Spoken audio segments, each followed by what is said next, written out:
Semakin aku bertambah usia, aku baru menyadari salah satu hal yang significantly menentukan nasib hidup seseorang di dunia, aku nggak bicara spiritual ya, yaitu having a competent government. Dan ini adalah a truly privilege. Punya pemerintah yang kompeten dan berintegritas itu sangat-sangat privilege. Lahir di negara yang pemerintahnya itu benar-benar kerja serius dan juga bagus adalah keberuntungan. Privilege, sesuatu yang free dan gak bisa kita tentukan sejak lahir.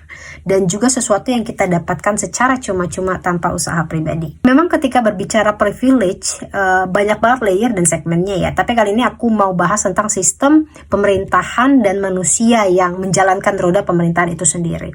Kita nggak bisa memilih negara di mana tempat kita lahir, kualitas institusi, dan juga integritas elit politik. Itu semua ditentukan sejak kita lahir. Dari studi governance by World Bank di tahun 2024 mengatakan kualitas institusi negara sangat menentukan peluang hidup warganya. Sekarang kita lihat konteks Indonesia, pendidikan DPR.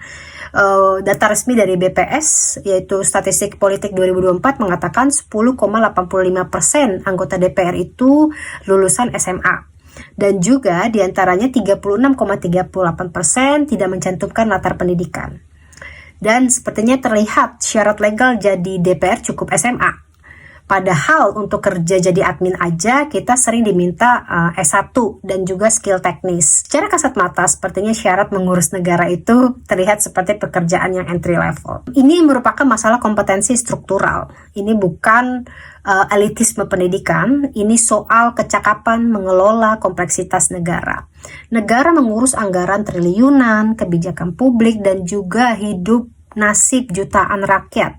Studi governance by World Bank di tahun 2024 juga menunjukkan bahwa kapasitas institusional sangat berbanding lurus dengan kualitas pelayanan publik. Ini tidak berhenti di pendidikan. Kita lihat nepotisme dan politik kekerabatan. Indonesia menghadapi politik dinasti, penempatan jabatan berbasis kedekatan, bahkan bukan merit.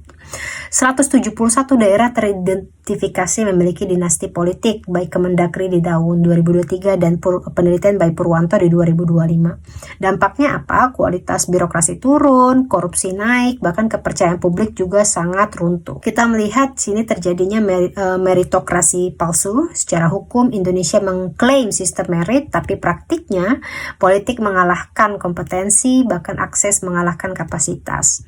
Penelitian oleh Denny 2025 juga menunjukkan rekrutmen birokrasi daerah masih kuat dipengaruhi oleh intervensi politik. Ini bukan kegagalan individu, tetapi ini kegagalan sistemik. Kita dimiskinkan secara struktural.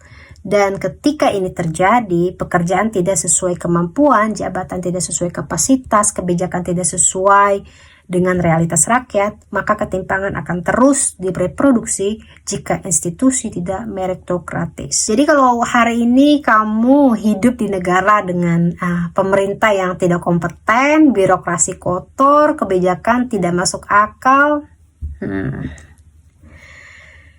ini perjuangan panjang yang harus kita perjuangkan, kritisi dan sadari.